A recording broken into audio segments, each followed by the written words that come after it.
Salam alaikum, donc on passe à la page 9 en fonction des éditions du livre que vous avez. Donc ici, l'exercice qu'on va faire maintenant, c'est un exercice crescendo. On va monter le niveau. Vous avez remarqué ici que les lettres ne sont pas collées parce que l'éditeur du livre, l'auteur du livre, il a fait en sorte de mettre dans cet exercice que des lettres qui ne se collent pas. Parce qu'il y a des lettres qui se collent, il y a des lettres qui ne se collent pas. Donc les lettres qui ne se collent pas, ils sont au nombre de 6.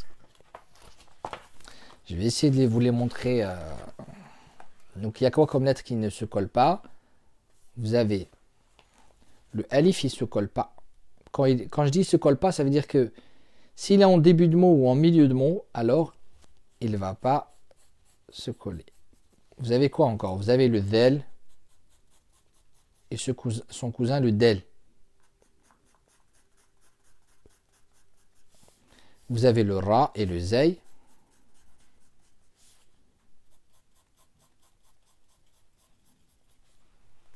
Vous avez quoi encore? Vous avez le waw.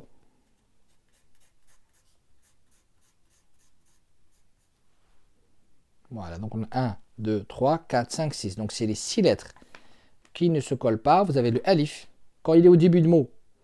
Donc si vous l'avez en premier, regarde, on va essayer de voir ça tout de suite. Regardez. Hop.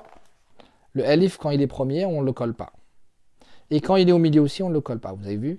Ensuite, il y avait le del. Regardez le del en début de mot.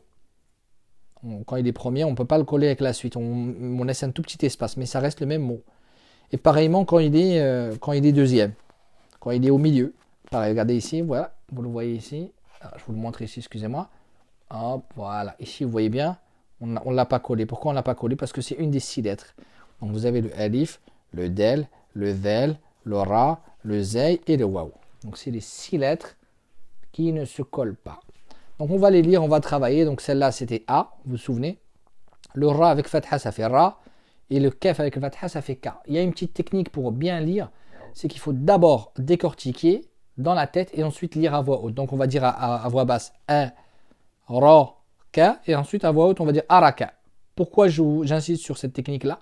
Parce que je déteste, et c'est pas correct, de lire la lettre et d'être en mode prolongation, alors qu'il n'y a pas de prolongation ici, de dire alors qu'il n'y a pas de prolongation, c'est des lettres sans prolongation, parce qu'on va voir après une histoire de prolongation. Donc là c'est araka, arama, arama, azaa, azaa, azaha, azaha, daraa, daraa, daraha, daraha, darasa, darasa, daraja, daraja, dha'ala, dha'ala, dhara'a, dhara'a, za'ata, za'ata, za'ama, za'ama, wa'aba, wa'aba, wa'ada, wa'ada, waza'a, waza'a, wadafa, wadafa. On va le refaire une deuxième fois, je vous laisse un espace, comme ça vous allez pouvoir répéter après moi. Araka, araka. أرم أرم أزأ أزأ أزح أزح درأ درأ وأدا وأدا. Voilà, donc vous avez compris comment ça marche. Et ça, c'est juste un exercice palliatif, c'est-à-dire on verra après d'autres exercices qui vont renforcer cette partie-là.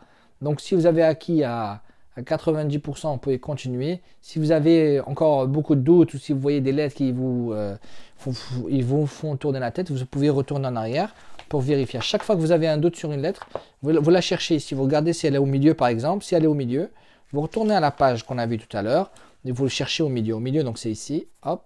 Donc vous descendez jusqu'à ce que vous la retrouvez. Ensuite, vous regardez avec la lettre qui est en rouge pour pouvoir confirmer. Inch'Allah. Hafidhakumullah wa ra'akum.